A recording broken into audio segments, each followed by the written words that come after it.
Une nouvelle année, de nouveaux rêves, de nouveaux espoirs, de nouveaux défis que nous confions dans la bonté de Dieu pour toujours et à jamais. Bonsoir mesdames, messieurs, bonsoir. Dans les titres de ce 19h30, cette série de précisions mais aussi de mise en garde du président du CORSLEPI, un appel aux citoyens en âge de voter dont les noms ne figurent pas sur la liste électorale, mais ce point de presse de Gilbert Pangana est aussi revenu sur les réserves émises par les démocrates, le parti Les Démocrates en l'occurrence. Une quarantaine de patients en situation irrégulière au Centre national hospitalier universitaire de Cotonou retrouvent leurs familles respectives pour compter de ce 31 décembre. C'est un geste de solidarité porté par le gouvernement du Bénin qui apporte ainsi de la joie au cœur de ces pensionnaires du CNHU Berkoutougou Maga.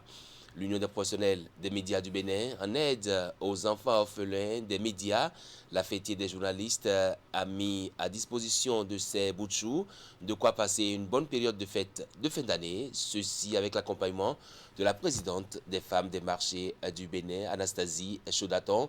Voilà pour le sommaire, bonsoir et bienvenue dans cette session d'information. Dans le souci d'embellir la ville de Djougou, le conseil communal a paré de guirlandes de sorte que les différents points stratégiques de cette ville aussi sortie internationale ont été rendus lumineux et renseignent davantage sur la célébration en cours, la fête du Nouvel An, comment les populations apprécient-elles l'initiative du conseil communal de Djougou. Élément de réponse dans ce reportage signé Abdou Savid Rissou et Abdou Raouf Yaya. Des guirlandes placées aux différents carrefours stratégiques de la ville de Djougou, une décoration à la taille de l'événement qui s'annonce, les festivités du Nouvel An.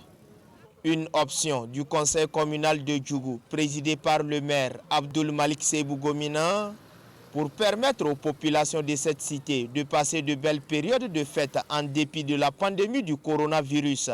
Le conseil communal, sous l'autorité de M. le maire, à faire en sorte que les lampadaires soient vraiment réparés. Tous les coffrets qui étaient en panne ont été réparés et aujourd'hui nous avons la ville qui est bien éclairée. En dehors de l'éclairage public, il y a des guirlandes qui ont été également mises en ville au niveau de certains points stratégiques. Parce qu'aujourd'hui, la nuit, quand vous sortez au niveau du grand giratoire, vraiment, c'est très joli avec l'appui de nos partenaires. MTN nous a appuyé également pour l'embellissement de la ville. Bien avant cette action d'embellissement de la ville, Djougou a vu son réseau électrique densifié avec surtout l'éclairage public du terre-plein central de la voie Djougou-Parakou. C'est très bon, c'est comme les grandes villes de l'Amérique, on peut s'exprimer comme ça, puisque quand vous allez vers nos ronds-points aujourd'hui, vous sentez que vraiment vous êtes dans une grande ville. Et tout ça là, ça nous honore, nous aussi. La célébration de l'année 2021 sera donc riche en couleurs. À travers la décoration des ronds-points centraux, les populations découvrent ainsi le vrai visage et la vraie beauté de la ville. Voilà pourquoi elles louent l'initiative et souhaitent sa pérennisation. Mon impression est bonne parce que depuis le premier jour que j'ai vu les images sur le grand rond-point de Djougou, je me suis dit c'est Djougou qui est devenu comme ça. Parce qu'on ne s'attendait pas à cela. Avant, dans les grandes villes, on voit ça. On disait même que c'est Paris ici, quoi. Parce que si je me souviens, à la télé, j'ai vu une fois comment Paris, le rond-point de Paris est fait. Et j'ai vu que le rond-point de Djougou aussi est comme ça. Ah, c'est une fierté pour moi. Bon, vraiment, c'est pour attirer le coup de chapeau du maire de la commune de Djougou pour l'initiative qu'il a prise vraiment ici à Djougou. Et ici à Djougou, dans la nuit, si tu es rentré, tu sais effectivement que vraiment tu es tombé à Djougou. Outre l'éclairage public pour atténuer l'insécurité et ses guirlandes pour rendre la ville belle et attrayante, les 3 arrondissements centraux ont fait leurs toilettes. Des toilettes qui s'inscrivent en droite ligne du concours dénommé « Quartier le plus propre de la ville de Djougou ». L'opération d'enregistrement biométrique de certains citoyens a été lancée sur l'ensemble du territoire national depuis le 20 décembre dernier. Elle concerne les citoyens en âge de voter dont les noms ne figurent pas sur la liste électorale permanente informatisée. Une précision apportée dans le point de presse du président du COSLEPI fait ce jeudi 31 décembre pour recueillir par Assimi Kanya Siongbon et Moufid Sabouran. Depuis le 20 décembre 2020, le Conseil d'orientation et de supervision de la liste électorale permanente informatisée, avec l'appui de son bras technique, l'Agence nationale de traitement, a lancé une grande opération d'enregistrement biométrique de certains citoyens sur toute l'étendue du territoire. Il s'agit de la phase, cette opération, c'est la phase de collecte des données biométriques des omis et des citoyens ayant les qualités requises par la loi pour figurer sur le fichier électoral. Conformément aux dispositions du Code électoral, cette phase consiste à collecter les données nominatives et biométriques des omis au moyen des équipements informatiques. Qui sont ceux qui sont concernés par cette phase? Cette phase ne concerne pas tout le monde. Donc, elle concerne cette opération uniquement les citoyens en âge et en situation de voter et dont les noms ne figurent pas sur la liste électorale.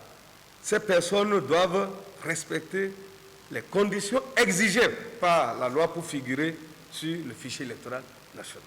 Donc, quelles sont ces conditions exigées alors? Les conditions sont les suivantes. Être de nationalité béninoise, avoir 18 ans révolus à la date du 11 avril 2021. Et jouir de ses droits civiques, avoir été précédemment omis, avoir aussi été autorisé par une décision de la Cour constitutionnelle ou des juridictions compétentes. Il y en a qui se plaignent. Ma carte d'électeur expire le 31 janvier. Suis-je concerné par cette opération parce que non. Une fois que votre nom figure sur la liste électorale, vous pouvez désormais voter avec n'importe quelle pièce, telles que la carte d'identité, le passeport, le permis de conduire, la carte de pension, le certificat d'identification personnelle, etc. Je pense que les gens doivent voter avec. Comment savoir si je suis déjà sur la liste électorale? C'est la question. Donc, il dit que je n'ai pas de carte. On me dit que je suis sur la liste. Nous avons une liaison. Et je tiens à vous rappeler cette liaison. Si vous avez régulièrement voté depuis 2013, alors votre nom doit être sur la liste. Pour vous en assurer, veuillez consulter le lien suivant pour vérifier.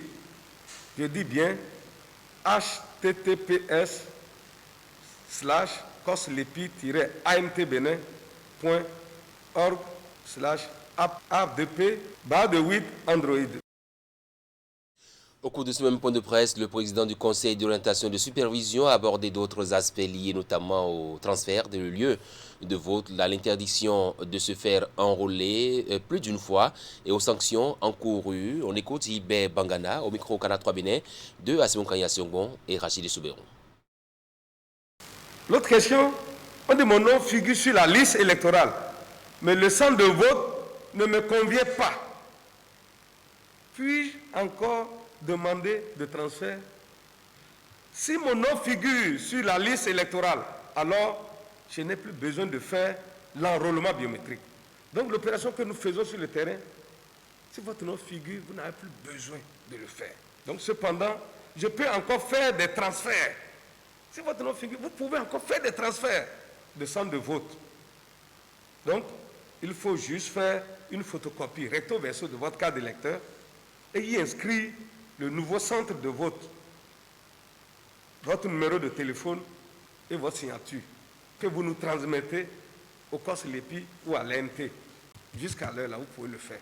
Et là, avant qu'on ne sorte la liste, on vous aurait alors pris en compte dans le nouveau centre que vous aurez souhaité. Il y en a qui se demandent, donc, puis-je me faire enrôler plusieurs fois? Ah non, là, il est interdit de se faire enrôler plus d'une fois. Je tiens à souligner ce passage.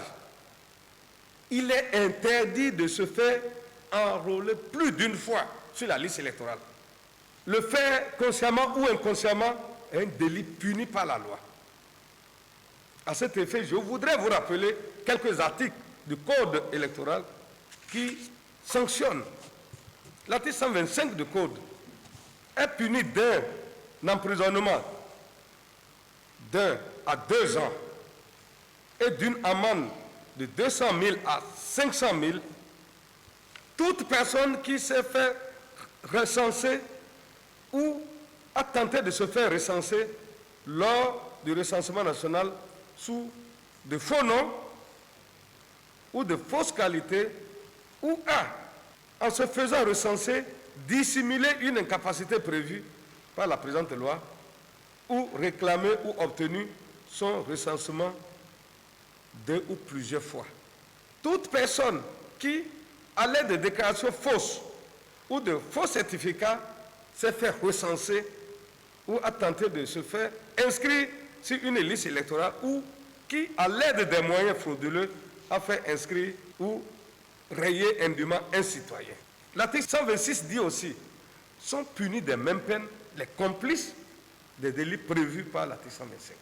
Pour se faire enrôler, les citoyens doivent se présenter dans les lieux de collecte munis d'une pièce d'identification prouvant qu'ils sont des citoyens béninois. Il s'agit de la carte d'identité nationale, de la carte d'identité nationale biométrique RAVIP, du passeport, du certificat d'identification personnelle, de la carte de pension, de la carte militaire, de l'acte de naissance sécurisé RAVIP, de l'acte de naissance. Gilbert Bangana s'est aussi prononcé sur les réserves émises par les membres du Parti Les Démocrates sur la fiabilité de la liste électorale permanente informatisée. À ce sujet, le président du COSLEPI a tenu à rassurer l'ensemble des partis politiques et tout bon béninois quant au sérieux qui entoure la liste qui sera transmise à la Commission électorale nationale autonome. On l'écoute. Nous avons prêté serment, membres du COS, de transmettre une liste fiable, transparente. Faire le contraire, on aurait trahi notre serment. Et c'est pourquoi, vous aurez compris, depuis notre prise de fonction, nous avons essayé de prendre des dispositions pour impliquer un certain nombre d'acteurs politiques, d'acteurs de la société civile et même de l'administration, pour que nous essayions ensemble d'apprécier les grandes phases. Je veux parler du cadre de concertation. Dans le cadre de concertation, nous avons au moins des partis politiques, dont un de l'opposition qui n'est pas le moindre, qui prend activement part à toutes les phases. La société civile qui est dans ce cadre de concertation pour nous permettre vraiment de tenir compte de tous les paramètres de transparence. Il ne faut pas qu'on alarme le peuple. Il ne faut pas qu'on alarme le peuple. Nous devons, et notre pays a su, depuis 1990, sortir de cette période de crise qui, ailleurs, constitue des périodes de crise, mais chez nous, c'est des périodes de fête. Et comme le président de la République l'a dit dans son discours, l'élection présidentielle sera une occasion de fête, ou une occasion de fête, ça ne va pas être une occasion de bras de fer. Donc c'est notre souhait que tous les candidats s'apprêtent. La liste que nous sortons, les militants sont dedans. Tous les militants sont dedans. Et le mois venu, c'est eux, par le truchement de la Sénat qui organise, vont choisir le candidat. Du côté de la Commission électorale nationale autonome, le projet de calendrier électoral a déjà été présenté aux institutions de la République dans la perspective de la tenue le 11 avril 2020 du premier tour de l'élection présidentielle au Bénin, une date que tout Béninois en âge de voter, en droit donc de voter, attend pour exprimer son suffrage. Pour en arriver à cette date, un certain nombre de dispositions ont été prises et c'est Assoumoun Kaya Songbon et Moufid Saboran qui nous en font le point dans ce reportage. La Commission électorale nationale autonome a présenté le projet de calendrier électoral aux institutions. Un calendrier dévoilé lors de la séance de concertation le mardi 29 décembre à Cotonou. Cette séance d'échange fait suite à l'adoption en Conseil des ministres du 25 novembre du décret portant modalité d'élaboration du calendrier électoral.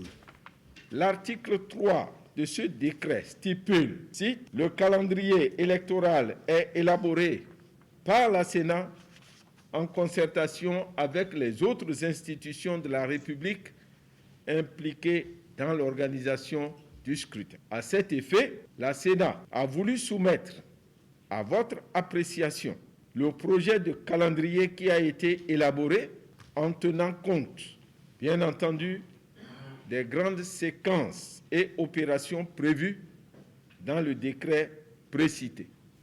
Le calendrier a été dévoilé en 17 points.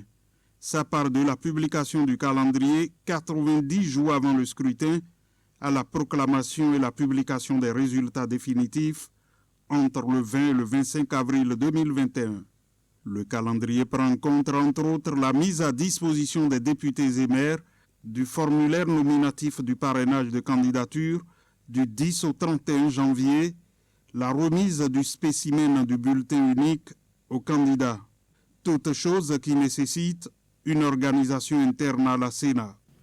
La Sénat a élaboré son chronogramme d'activités à usage interne, bien entendu, et qui regroupe les différentes activités, y compris aussi les rencontres que nous aurons avec les OSC, avec les médias, dans le cadre de l'organisation de cette élection. Après lecture de la proposition, un débat a été ouvert et à l'occasion, quelques observations ont été faites que le président de la Sénat, Emmanuel Tiando, a expliquées pour rassurer les institutions. Le gouvernement du Bénin apporte secours et assistance à des pensionnaires du Centre national hospitalier universitaire Hubert Koutoumanga de Cotonou pour le règlement de leurs factures. Une quarantaine de patients en situation irrégulière et pour n'avoir pas pu honorer depuis des mois leurs notes de soins et qui retrouvent leurs familles respectives à compter de ce 31 décembre 2020. Ali Momouni et Henri Ganti étaient présents sur les lieux. Elle s'appelle Marie Soglo. Elle a accompagné une proche au service pédiatrique du Centre national hospitalier et université CNHU Hubert Maga. Après les soins, elles n'ont pas pu régler leurs factures et y sont gardées depuis plus d'un mois. Mais aujourd'hui, grâce à la descente des ministres du gouvernement, elles pourront rentrer chez elles pour le nouvel an.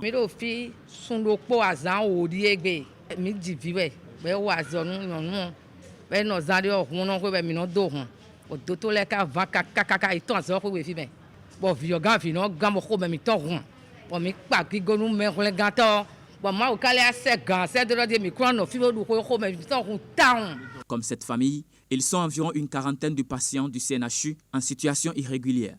Il y en a au service des urgences, de la traumatologie, de la chirurgie viscérale et de la cardiologie. Faute de moyens pour payer les soins, ils y sont retenus. Il faut dire que parmi ces malades, il y a ceux qui sont des indigents, c'est-à-dire ayant bénéficié d'une enquête sociale par les services du ministère des Affaires sociales, qui n'ont pas les moyens pour pouvoir faire face à leurs soins. Et il y a ceux qui ne sont pas des indigents, mais qui ponctuellement également ont été malades, ont été traités et ne peuvent pas faire aujourd'hui face aux frais des soins. Face à cette situation, le gouvernement apporte son soutien aux personnes concernées. Leurs frais de soins sont entièrement pris en charge. Nous voulons rassurer les malades qui sont là, ainsi que leurs parents, qu'ils pourront rentrer tout à l'heure même chez eux, afin de fêter dans leur famille. Cette descente des ministres de la Santé, des Affaires sociales et des Finances fait suite à l'information qui a circulé sur les réseaux sociaux il y a quelques jours. Et ce geste du gouvernement en est le résultat. Vous savez, pour un hôpital, l'État chaque année fait des dotations pour le fonctionnement général des hôpitaux. Pour l'année 2020, qui s'achève aujourd'hui, c'est plus de 7 milliards de subventions qui ont été distribuées aux structures sanitaires de notre pays. À côté du fonctionnement des hôpitaux, nous avons ce que le ministre de la Santé a dit tout à l'heure, la prise en charge des malades. Cet élément-là, cet ensemble de prise en charge pèse pour plus de 5 milliards sur le budget de l'État au titre de 2020. Je pense qu'il est important de rappeler ces chiffres parce que face à l'émotion suscitée par cet événement sur les réseaux sociaux, il est important que le gouvernement communique pour dire que nous avons un dispositif qui permet de couvrir le fonctionnement des hôpitaux, la prise en charge des travailleurs, mais également des indigents Dans le programme d'action du gouvernement, il est prévu le programme Assurance pour le renforcement du capital humain ARCH pour la prise en charge des soins de santé des pauvres. Les indigents qui n'arrivent pas à payer les factures, ce n'est pas qu'au CNHU, c'est dans plusieurs hôpitaux. Mais ARCH avance, c'est-à-dire que là nous sommes à la phase de généralisation et même dans le littoral, l'identification, la distribution des cartes biométriques également va commencer au mois de janvier et j'espère que nous n'aurons plus à assister à ce genre de situation. En attendant, ces patients du Centre national hospitalier et universitaire Ubem Aga retrouveront leurs familles pour les fêtes.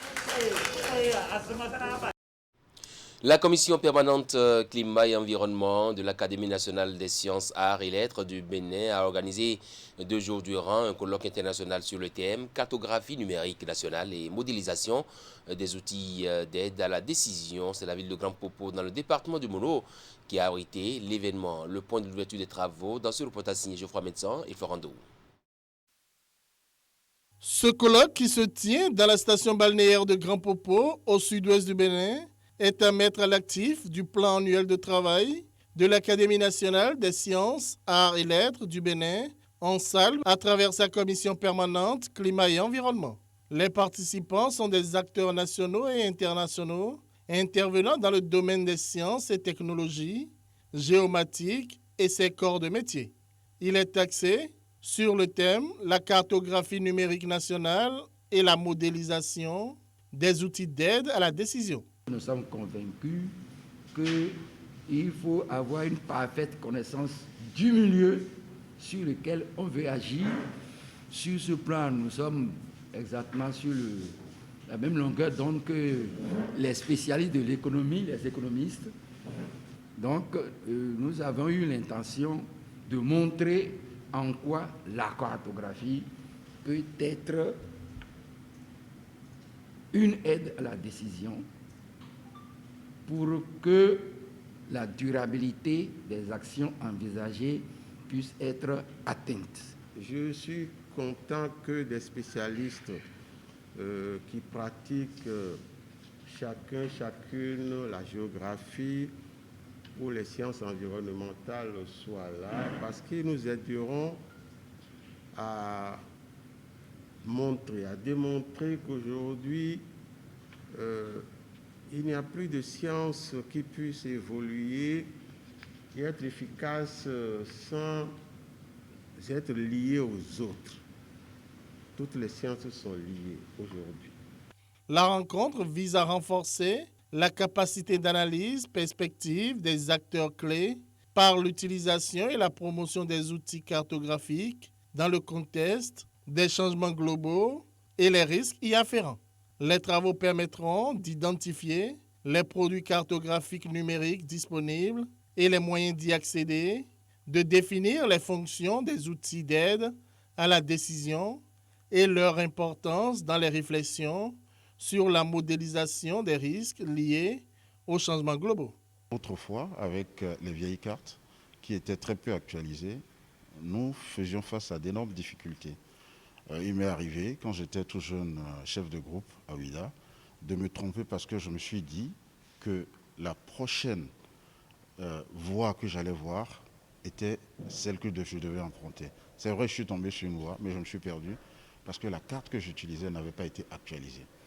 Ce problème ne se pose plus avec la numérisation, parce qu'avec la numérisation de la cartographie, les cartes sont très vite actualisées et vous n'avez pas de problème dans la gestion du nivellement et de la planimétrie au niveau de la carte, ce qui permet de conduire les actions beaucoup plus rapidement, c'est-à-dire que vous ne perdez plus de temps à chercher la météo, à évaluer le relief, vous ne perdez plus de temps et les choses vont très vite parce que vous avez un ensemble de données en très peu de temps. Donc cette numérisation de la cartographie nous permet d'avancer. Il est vrai que ça a également ses inconvénients parce que qui parle de numérisation parle de connectivité, de support numérique.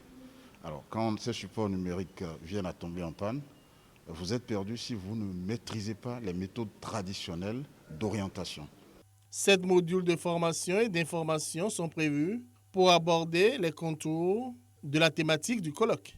les travaux durent 48 heures. Il faut noter que le Bénin s'est doté en 2015 de nouvelles cartes grâce au projet Forêt Galerie. L'opérateur de téléphonie mobile Move Bénin change de look et de dénomination. Désormais, il s'appelle Move Africa, une révolution opérée pour fédérer toutes les filiales du groupe Maroc Télécom. Et la nouvelle identité a été dévoilée au public dans la soirée de ce mercredi à Cotonou, Novotel Orisha. La cérémonie a regroupé autour des responsables de l'entreprise un parterre de clients. On fait le point avec Narcisse Alossé et Eudel Mpévi. Voilà, c'est vos applaudissements, mesdames et messieurs, le nouveau logo de Move Africa. Changement de look à Move Bénin dans le nouveau nom de baptême est Move Africa. Une nouvelle identité visuelle révélée devant une foule de clients pour porter une vision. C'est la vision d'un continent africain, un continent dynamique, jeune, en mouvement et surtout un continent qui est tourné vers l'avenir. Je vous parle aussi d'un groupe qui est engagé pour la satisfaction de ses clients. Nos clients sans lesquels on n'existerait pas. Nos clients qui sont au centre de nos préoccupations et notre attention. Cet opérateur de téléphonie mobile place donc le client au centre de ses préoccupations et œuvre pour son confort. Et ce nouveau chapitre ouvert est surtout mu par la volonté d'harmoniser les nombreuses appellations des filiales du groupe Maroc Télécom. Donc toutes les filiales seront réunies autour d'une seule et unique identité visuelle qui sera commune à l'ensemble des opérateurs. Et comme vous le savez, et comme vous pouvez le déduire, donc il y aura un partage de toutes les belles choses qu'on peut partager ensemble, entre l'ensemble de ces filiales. Parce que ça ne va certainement pas uniquement dans le sens du nord vers le sud, mais ça va aussi du sud vers le nord, et ça va entre les filiales de tout notre continent. Donc cette question de coopération sud-sud est très importante. Nous parlons ici d'un groupe qui est né en Afrique, qui s'est développé en Afrique et qui s'est étendu en Afrique. Et au Bénin, l'opérateur s'est illustré ces dernières années à travers un lourd investissement pour donner satisfaction à la clientèle. Aujourd'hui, ces investissements nous ont permis de densifier notre présence sur tout le territoire national. Ils nous ont aussi permis de ramener le réseau où il n'était pas auparavant. Dans des villages et dans des communes très reculées au pays, aujourd'hui, on a accès à la 3G et à la 4G. On parle aussi de plus de 400 localités rurales isolées qui sont couvertes. En matière de pourcentage de couverture de la population, on est à plus de 98% de couverture. Move Bénin aussi est l'un des plus grands contribuables en matière d'impôts et taxes. Une nouvelle ère s'ouvre donc dans l'histoire de cette entreprise avec cette dénomination colorée en bleu et qui comprend une ellipse et surtout des losanges qui évoquent l'univers digital et technologique dans lequel le groupe opère. La soirée de présentation a été clôturée par un concert et le public a vu défiler sur scène des artistes de renom tels Zeynab Habib et Nicanor.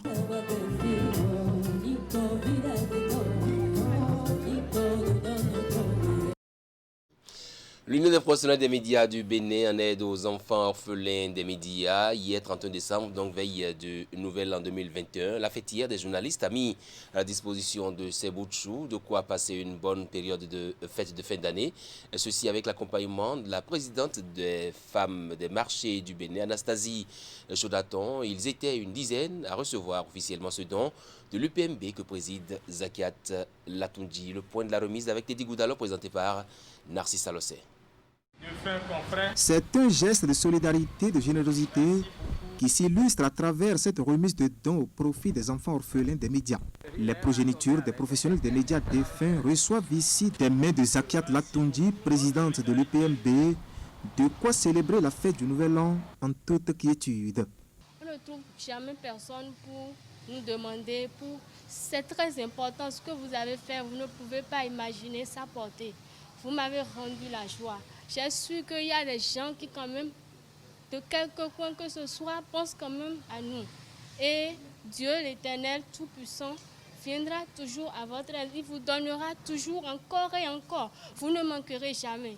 Le don est composé de tissus pagne, de riz et même de cache-nez pour lutter contre la Covid-19. Cette pensée au profit des familles de journalistes défunts a été rendue possible grâce à l'accompagnement de la présidente des femmes des marchés du Bénin, Anastasie Chaudaton, qui n'a ménagé aucun effort pour mettre à disposition ses présents. Dieu m'a donné la grâce d'en avoir et pour pouvoir ne pas la partager avec ses enfants. Je pense qu'il est de bon ton que ses enfants aussi puissent aller fêter avec leurs parents. Les parents qui sont restés, parce que je pense que les deux parents ne sont pas partis, il y a forcément un parent qui est à côté. Quand on a reçu ces lots-là, venant de Madame Chaudaton, c'était important qu'on puisse partager en retour. Et partager, c'est de faire en sorte que le plus grand nombre puisse recevoir ne serait-ce qu'une partie de ce lot que nous avons reçu. C'est très important pour nous. Tout autant que nous sommes venus sur Terre pour une mission. Nous avons un séjour à faire sur Terre.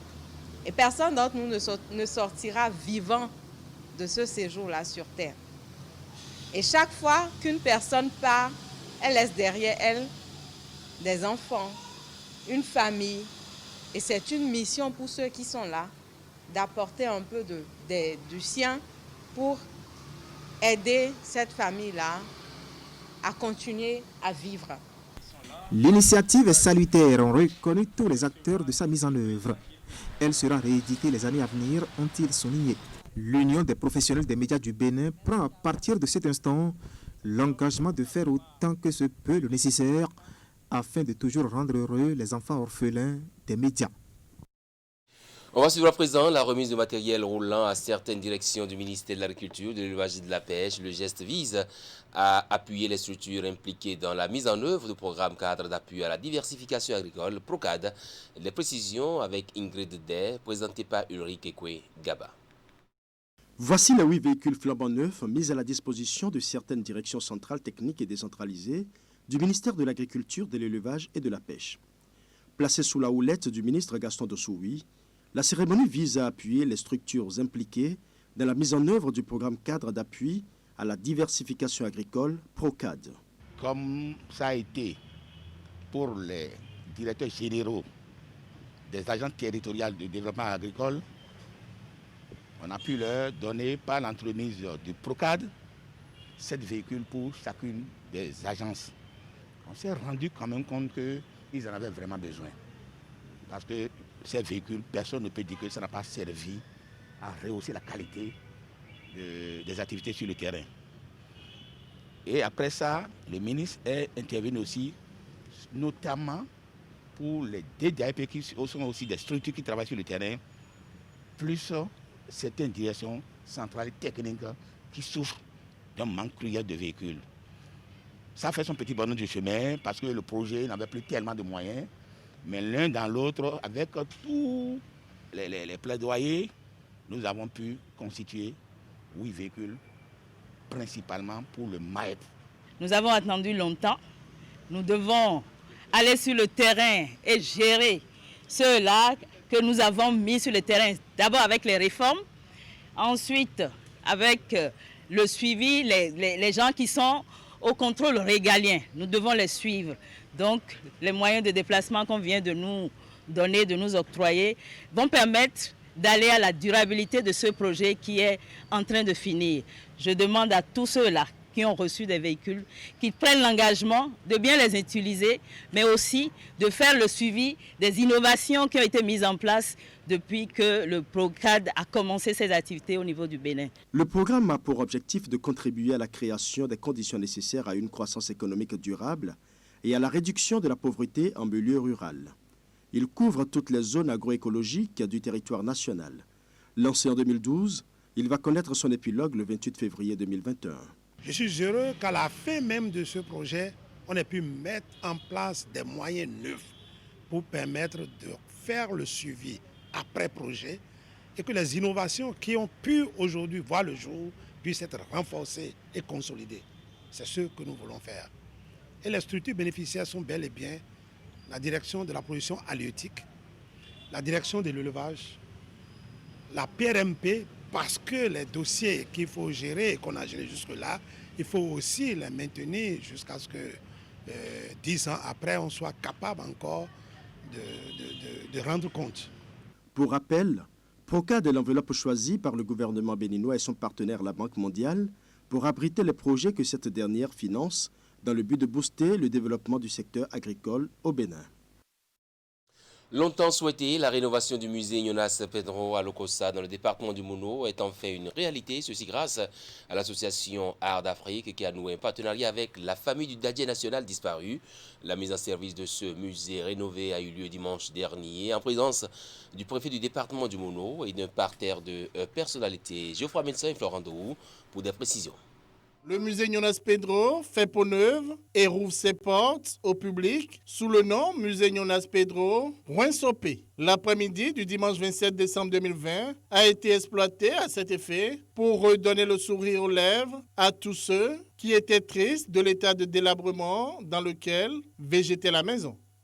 Je voudrais juste me réjouir de cet acte fondateur de la renaissance de cette maison Jonas Pedro.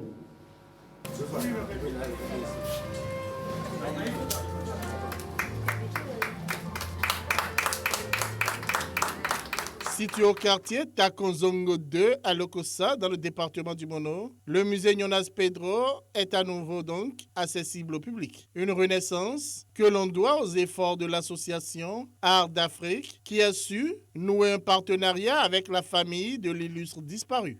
Nous sommes parvenus à la signature d'un accord de partenariat le 12 août 2019 et c'est cet accord qui nous a permis, avec la collaboration des enfants et le respect des vœux de l'artiste, de commencer par mobiliser les ressources, les acteurs et tout ce qu'il faut pour réfectionner ce musée.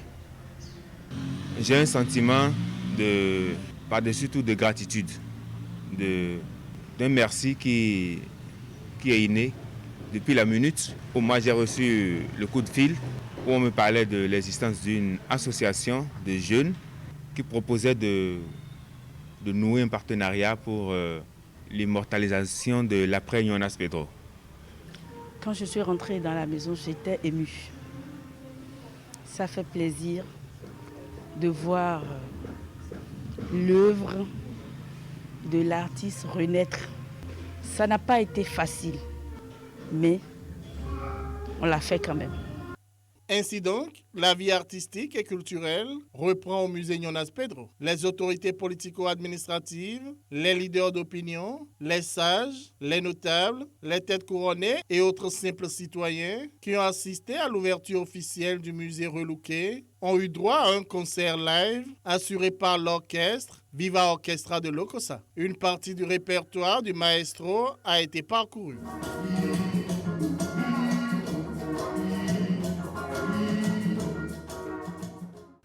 Je voudrais dire merci à Art d'Afrique pour la restauration de ce lieu que nous allons contribuer à ce que ces lieux ne retombent plus dans ce que nous avons vu il y a quelques années. À travers le Fonds des arts et de la culture, nous allons vous accompagner pour l'animation de ce centre. Avec ce seul centre, nous pouvons faire connaître Lokossa et faire révéler Lokossa et même la destination Bénin. Je voudrais donc souhaiter que ce qui est entrepris connaisse du succès. Et que pour ce qui me concerne et à titre personnel, je contribuerai, je ferai en sorte que vive l'artiste. Cette rénovation du musée Jonas Pedro a été réalisée par l'association Art d'Afrique à travers son programme Initiative Africa Music. Les gens vont venir de nous-mêmes. Nous qui sommes dans le pays, visitons le musée Jonas Pedro. Ça va permettre aux autres de venir aussi faire la découverte. Art d'Afrique est une jeune association qui a pour vocation d'œuvrer et de contribuer à la valorisation des atouts culturels, touristiques et artistiques du Bénin.